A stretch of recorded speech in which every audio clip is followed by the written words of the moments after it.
I have watched this video far too many times, so I want to give you my thoughts on it because I need to talk about this with somebody because it's very exciting. Project K is the League of Legends trading card game, and I'm actually really excited about it. Typically, I don't get too excited about physical trading card games, but they've made a handful of bold claims, and usually when Riot says we're going to do this really cool thing, they deliver. So I'm really excited about the prospect of Project K. I'm absolutely going to be keeping an eye on it, and I'm absolutely going to be playing it. So let's talk a little bit about Project K and what we know about it so far. Their biggest claim that they make in this video, what I think is the biggest claim, is that they claim to have made the best social trading card game. And what that signals to me as someone who exists in this trading card game space, it sounds to me like almost like a declaration of war. That's more dramatic than it needs to be, but it sounds like they're saying, hey, Magic the Gathering Commander, we're coming for that throne. When you claim to be the best social trading card game, I think that's what you're saying. I think you're saying, hey, Magic the Gathering Commander, you're the king of that kind of subgenre, social blending in with competitive card games. Here we are to come fight in that arena, and I'm excited about that prospect. So first thing we learn is that Volibear Ramp is a thing.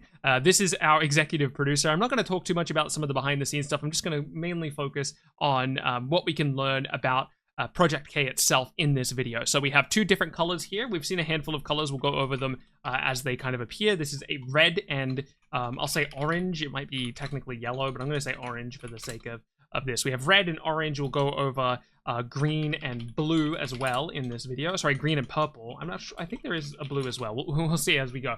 This is a legend card, or at least legend is a type of card. Obviously, this isn't a real card. This is just for the sake of the video. Legends are things you put in your deck. We will learn about things that aren't legends as we go through here. Okay, so we already see a lot on the table, right? We see, what is this? 1, 2, 3, 4, 7, 1, 2, 3, there's 3, 5, 8, what I'll call lands here. I don't know what they're actually going to be called in the game, but they're effectively lands. This is how you're going to be paying for cards. You can see purple and green colors here. The purple color is chaos, so I'm going to keep referring to that as chaos. I don't remember what the other colors are called. We'll learn as we go throughout this video. These cards have white card backs. You can see the white card back stack over here. I'll show you where we learn this later on in the video, but essentially this is where your lands are going to go. So your lands are separate from your deck. I keep saying lands because, again, that's just the easiest terminology. Unlike with Magic the Gathering, we're not shuffling these lands into our deck. You'll notice as we go throughout this video, none of the players have any lands in their hand. So the lands are, again, entirely separate in a different deck. Okay, game director for Project K. We're seeing he likes the green and purple deck, and his favorite deck is Yasuo Midrange. So we know that Yasuo Midrange is indeed a deck archetype. We've got a champion here, and we can see different rarity gems as well. This is a purple rarity gem. There's some other rarity gems we'll go over later. All right. I do actually think this is the actual card back. I thought about this a lot. I was deciding whether or not this was like placeholder asset or not, or whether this was, because obviously we don't know the announced name for the card game, and it's possible they'll change this, but the fact that they have 3 different designs for this based on the type of card that we're looking at, we'll see these blue card backs. Blue card backs are cards that actually belong in your deck. Your deck will be made up of blue cards, and then you have these white cards here that are land cards, and then we have black cards, or cards with black card backs, and these are going to be the battlefields. We'll talk more about all of this stuff going forward. But yeah, we're only 14 seconds in this video, and I've already had to talk about it a lot, so let's keep going. So let's first take a look at Jinx. One thing that's kind of fun to look at these cards, they've taken inspiration from a lot of Japanese card games in the way that they present information. They put keywords in these kind of red and white boxes, and then they clarify these keywords in the card text, which is kind of a different approach to Western card games. Western card games don't typically format their cards this way. It's kind of interesting to see that if you kind of show someone a card from this game, and you show them, say, a card from One Piece trading card game, or even the oh my god, why is my brain blanking right now? Oh, the Dragon Ball Super card game. You show them these cards, and they all look relatively similar. So I wonder what their motivation was for going for this kind of card layout. It's not really implicitly saying anything about the gameplay, but yeah, it's kind of interesting that they kind of took inspiration there in the way that they're formatting cards. As for the actual card itself, we can see a bunch of different numbers and terminology here to go over, so let's quickly go over it. We have Jinx. We have a word here that I can't quite make out. I've tried to make it out a handful of times, and I can't quite make it out. I assume this is some just type of like card type, basically. We have Champion over here. Champions are cards that you actually put in your deck. We also have Legends, which we'll talk about later on, but yeah, Champions are cards you put in your deck. You can see that she's a 3-cost card with 4 power. This power value is actually called Might. Someone in the video refers to it as power, but it's actually referred to as might on one of the cards, so it's might. So she's a 3 mana, 4 might card. We see this symbol here. It's unclear to me whether what this symbol is saying. In Magic the Gathering, if you see a mana cost and then you see a symbol, it means you're paying the mana cost in addition to also paying that symbol. But I think, and call me crazy, I think what you're actually seeing here is, if you're a Magic player, you'll know this is the converted mana cost. So this is the actual cost of the card, I think. And then I think it's saying, in your calculation of tapping the mana required to pay for this 3, you must also tap a red, as opposed to saying, in addition to paying this cost, pay a red. I think it's saying, pay within this 3 that you're paying for, make sure that there's a red in it. I could be wrong, that's just like a vibe thing. I don't really have like a reason to believe that other than just a vibe. We can see that I think she has, I can't quite make out this word, I think it might be merciless maybe, or something like that. But merciless and assault, let's say, as I'm played, you may pay some amount, and then some amount as an addition to cost having me enter. I get +2 power while I'm an attacker. And then when you play me, discard 2. It's interesting that they don't have like a keyword for like on play or like when you play a card. I imagine that's going to be a text that's repeated a lot. Typically, card games repeat a lot of keywords just in instances where they would be repeating a lot of terminology. So like if you would say, you know, when I enter or when this card enters play, do X, most card games will just have like a keyword like on reveal or battle cry or something like that. And it seems they're trying to be more specific with their wording here as opposed to using keywords, which is not necessarily, it's not like a bad or a good thing. I think it's probably better to be very specific on these types of cards because you're playing in a physical game. You don't ever want to be arguing at the table about the exact wording or the exact implications of a keyword when you could just explicitly lay it out in the card. So that's nice that they're going out of their way to do that. One thing I really like that this card game is doing, and Legends of Runeterra did this as well, but the cards are self-referential. So Jinx doesn't say, you know, when you play this, do this, or it doesn't say when you play Jinx, do this. It says when you play me. It says as I am played. It's like the card is talking to you. And it's just like a small thing, but I really like that type of terminology. I really liked that about Legends of Runeterra. We can see another card across from her being played. It has 9 power, or 9 might, I should say. So she's getting absolutely dominated here, unfortunately, for Jinx. Even though she technically has 2 power while attacking or whatever, she's not going over the top of that 9 power beast. But if it makes her feel any better, they spent 10 mana and you only spent 3. You can see some massive hand sizes here. Look, 1, 2, 3, 4, 5, 6, 7, 8. We can see Vi in this player's hand, and something really exciting to look at here. It gives us some information about how the game works. She has an effect called ganking, and what ganking means, we'll actually learn a little bit about ganking later on, but ganking means I can move from here to another battlefield. We're going to learn more about battlefields as well, but basically, for my vibe right now, you've got kind of multiple zones in the game. You've got these battlefields that are kind of in the center of the table that you fight for. Think of them almost like Marvel Snap locations. As far as I can tell, actual combat is happening here. It's not a power counter, but you're fighting to conquer a location or a battlefield in this case. And we'll talk more about the implications of that as we learn more. She also has Recycle 1, but we don't see the rest of that text, so whatever that's worth. And we can also see a card type here. It says Piltover, so Piltover Tribal incoming. We see 2 versions of Victor here. We see a Victor Legend. You can think of this as your commander if you're used to playing Magic the Gathering, or you can think of it as your leader or your hero or your whatever terminology makes sense from you for your most recent card game that you've played. Yeah, Legends are going to be separate from your deck as far as I can tell. And then in addition to that, we see a Victor Champion, which is going to be a card that you actually put in your deck. Here's our first look at a battlefield. Units here have ganking. They can move battlefield to battlefield. So they only have ganking while they're at Windswept Hillock. So if you move from Windswept Hillock, you'll lose ganking, I'm assuming. So, or else it'll be really hard to keep track of that keyword. So even though it's saying you can move battlefield to battlefield, what it's really saying is you can move from this battlefield to another battlefield because you'll lose ganking once you move. Then we see Zorn Warrens, and Zorn Warrens is saying, when you conquer here, discard 1, then draw 1. So again, battlefields are all about conquering. We don't really know the play condition that is conquering, but we can get an idea for the gameplay pattern happening here, man. I am so excited about this game. All right, let's take a look at Victor. Victor is a blue-yellow deck. Oh, interesting. We have a lot of colors, actually. Because now we have red, orange, green, purple, blue, and yellow. That's 6 colors at least. So he's got a 2-cost ability that requires him to tap, and then he gets to play a 1 power or 1 might recruit unit token. So he's a token generator, but it costs him 2 to do it. That seems really expensive. I'm curious to see. He must have some token synergy in his deck. Here we have Volibear, which is a part of the orange tribe that we were just talking about, or orange faction, or whatever they end up calling these things. We can also see this is a legend. So again, not something you put in your deck. This is something you put aside. Like this is your leader. And when you play a unit with 5 might, you may exhaust me to play the top rune, or to play your top rune exhausted. I'm not really sure what top rune means. You're going to need more context for that. But what we do know is that Volibear is a part of a ramp strategy. We learned that earlier on in the video. So I assume it's got something to do with some, I guess runes might be something like artifacts or something along those lines. Just like things you put into play that benefit you, or like an enchantment maybe. Yeah, we'll learn more about that in the future. We don't learn much else about that in this video.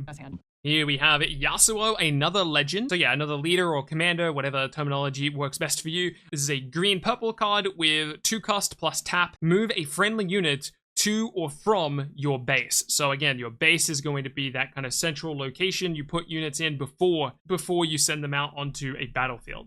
Jinx, again, another legend. At the start of your battle phase, draw 1 if you have 1 or fewer cards in your hand. That seems really difficult to do based on what we know about hand sizes. Throughout this video, everyone has really big hands. This person has 4 cards in their hand, and they're playing this type of super aggressive discard my hand type of deck. Obviously, we don't know what stage of the game this is in. You know, if this is on turn 1, that's really good. But it's nice that Jinx's whole idea is all action, pedal to the metal, play your cards as quickly as possible, empty your hand as quickly as possible so you start getting value off of this. Look at this. Look at this board state. I love this. We got people's mana over here. There's another card in here among his mana, so I assume this is like a an artifact or something along that. We can see this person's mana hanging out here. You can see him staring into the camera. Stop looking at me like that. But we can see there's a lot of like talking back and forth across the table here. I wonder if there's like not like a simultaneous turns thing going on, but like a very quick and rapid gameplay style, which wouldn't surprise me at all because it seems like the game's very interactive from what I can tell. Curious to see the actual gameplay flow when we know more. So they say a few things here that are very, very interesting. First, they'll go on to say that they made the game for sweaty tryhards like themselves, but they also made the game accessible, or not accessible, they also made the game really fun and social for the more, for that kind of fun and interactive, friendly gameplay style. So yeah, they're really keen on multiplayer. There's a bunch of cards here that we won't bother reading through because quite frankly, we can't see most of their card text. Just one thing to keep in mind that they don't have any mana symbols on these 2 cards, so it does seem like if a card's not always going to have a mana symbol on it, it does seem to be indicating some type of mechanical thing, and I personally think it's just saying you need at least this amount of energy to pay for this 5 mana thing. So it's saying, in this case, it's saying I need 2 orange energy to be able to pay for this 5 mana thing, and I need 2 orange energy to be able to pay for this 8 mana thing. I don't think that this is saying this is a 10 mana card. I could be wrong. We'll have to wait and see. We can also see that this is a new card type, right? This is a unit.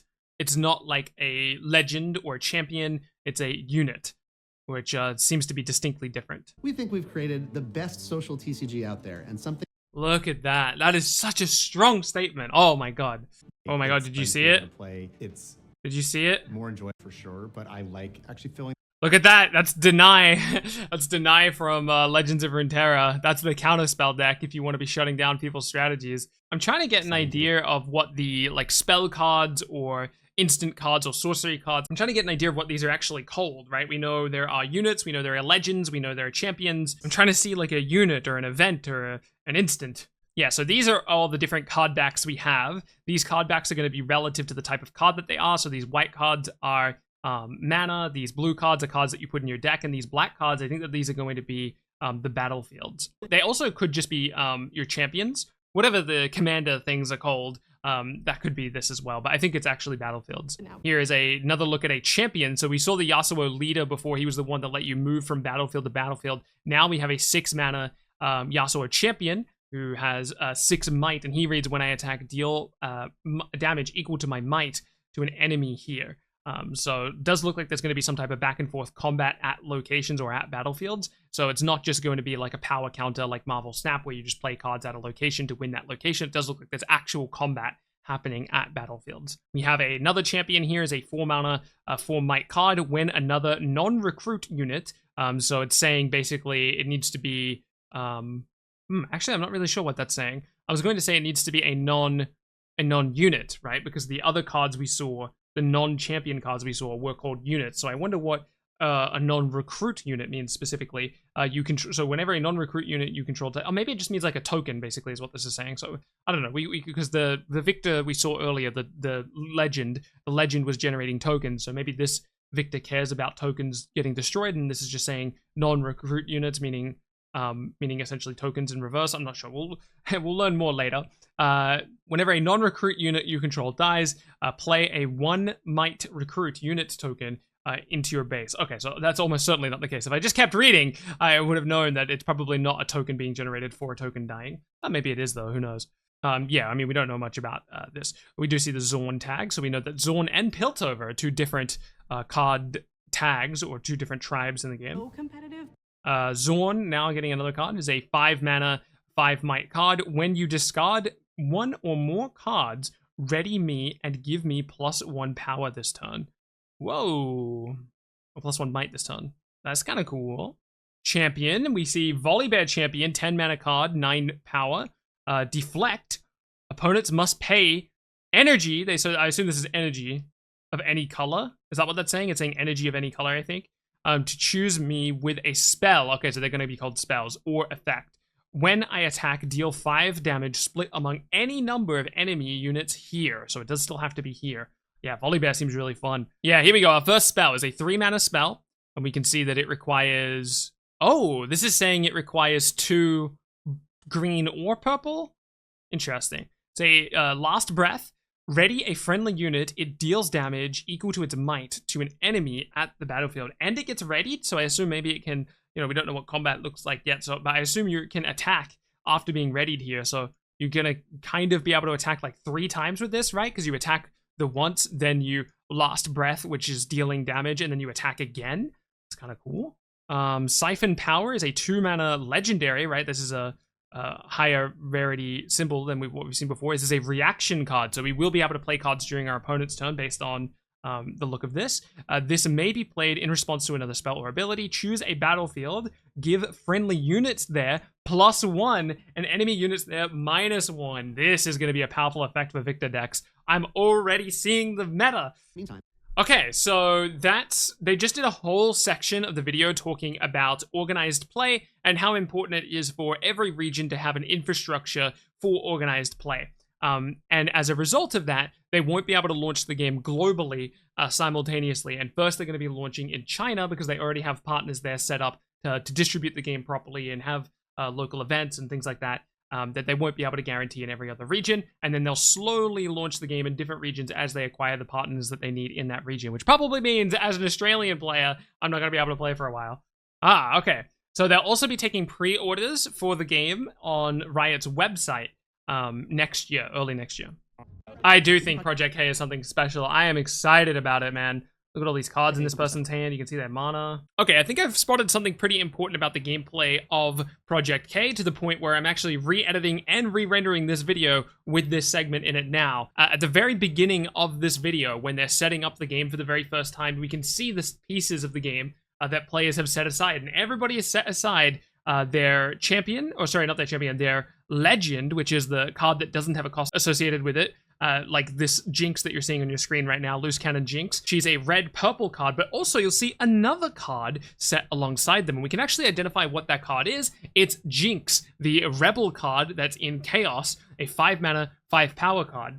Now, why is that set aside at the beginning of the game? Well, my current belief is that this is going to play like a companion from Commander in Magic the Gathering. And the way that I believe this will work is during your deck building phase, when you choose what legend you're going to be running, you choose a corresponding champion of that legend that you can set aside with you to be played whenever you like from whatever game state you're in. I assume you still play it as though it's in your hand, but it's like face up on the board, and it's just like a consistency thing, similar to a commander from Magic the Gathering. So that's pretty cool, if I'm right about that, and it would make sense because throughout the rest of the gameplay, you can see people do have another card set aside, and I assume it's just a unit, or I should say a champion, of their legend. Now about those set 2 card designs. Yeah, alright, we should probably get back to that. Yeah. Tell me more about those set 2 card designs. No. Hey, where are you going? Hey, come back. Hey! That was really cool, man. I'm super excited about Project K. I'm going to be playing this game as soon as I possibly can on Tabletop Simulator. As soon as we know exactly how the game works, I'm going to be playing this game non-stop on Tabletop Simulator, trying to become the best I can, because this game just looks so much fun, man. I can't wait to sit in a circle of friends and play this game. Spoiler for a video I'm working on, I've actually been playing a little bit of Magic the Gathering, so I've been experiencing that kind of social aspect of Commander.